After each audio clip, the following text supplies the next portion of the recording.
friends, at dahil nga last night ng aking anak na magkasama kaming kakain ngayon dito sa Nagoya, dadaling ko siya ngayon dito sa Yapari Steakhouse. Okinawa Steakhouse yan.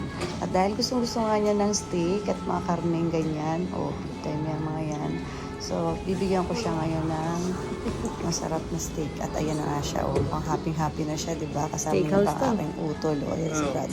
Happy din, di ba? Sobrang ngiti, 3 days na tayo nagkakarne. Enjoy na naman. At ayan na, mag-order na tayo. At hanapin na natin ang order. Ang order natin ngayon ay yung set na. Kasama na siyang soup, salad, at rice. Mga andi na. At ang kukunin natin dyan ay 240 grams na meat. Para naman sob na sob sila. At ito na nga, mag-order na tayo. 700 meal sila dapat para lahat andi. Andi ang rice, andi ang soup.